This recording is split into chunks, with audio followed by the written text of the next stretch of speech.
Pulivendula ZPTC ఓటమి తర్వాత MLA మాజీ ముఖ్యమంత్రి జగన్మోహన్ రెడ్డి అయోమయంలో ఉన్నారని టీడీపీ రాష్ట్ర ప్రధాన కార్యదర్శి ఎండి నజీర్ విమర్శించారు. విశాఖ నగరంలోని టీడీపీ కార్యాలయంలో మీడియాతో మాట్లాడిన ఆయన వైఎస్ఆర్ వర్ధంతి సందర్భంగా ఇడుపులపాయలో నివాళులర్పించిన జగన్ అక్కడ రోడ్ షో చేయడం దారుణమన్నారు. జగన్ పార్టీ పూర్తిగా దిగజారిపోయిందని 10 మంది కూడా లేకుండా రోడ్ షోలు చేస్తూ తిరుగుతున్నారని విమర్శించారు. వైసీపీని ప్రజలు ఇప్పటికే తిరస్కరించారని 2029లో వైసీపీ గుర్తుపై ఎవరూ పోటీ చేయడానికి ముందుకు రారని నజీర్ ఎద్దేవా చేశారు. జగన్ ఇప్పటికైనా వాస్తవం గ్రహించి పులివెందులకైనా న్యాయం చేయాలని సూచించారు. మరలా టీడీపీని విమర్శిస్తే రాష్ట్రంలో తిరగనివ్వమని హెచ్చరించారు. ఈ రాష్ట్రంలో ఏ వైపు చూసినా రోడ్లు కానీ అభివృద్ధి కానీ సంక్షేమం కానీ ప్రతి వర్గాలకి బీసీలకి ఎస్సీలకి ఎస్టీలకి మైనార్టీలకి అగ్రవర్ణాల్లో పేదలకి అనేక మందికి సేవ చేస్తున్నందుకు బంగాళాఖాతంలో కలుపుతారా?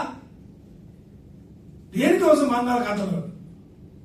ఆల్రెడీ 2024 ఎలక్షన్లో మిమ్మల్ని బంగాళాఖాతంలో ఈ రాష్ట్ర ప్రజలు కలిపేసిన విషయం మీకు తెలుసా? ఇవాళ మీ దుస్థితి ఎలా ఉందంటే సజ్జల రామకృష్ణారెడ్డి మీ ప్రభుత్వంలో సకల శాఖ మంత్రి జగన్మోహన్ రెడ్డి కంట ప్రతిపక్ష హోదా ఇస్తే ప్రభుత్వం ప్రకటిస్తే అప్పుడు ప్రజల పక్షాన్ని వచ్చి వారి సమస్యలంట అసెంబ్లీలో ప్రస్తావిస్తాడంట. ఏమయ్యా సజ్జల రామకృష్ణారెడ్డి, యాచికుడిలాగా యాచిస్తున్నావేంటివా? యాచికుడిలాగా యాచించడం ఏంటి? అసలు నువ్వు ఒక రాజకీయ పార్టీకి సలహాదారుడేనా? నీకు మినిమం సెన్స్ ఉందా? ఒక రాష్ట్రంలో ప్రతిపక్ష హోదా ఏ విధంగా ఇస్తారు? 1977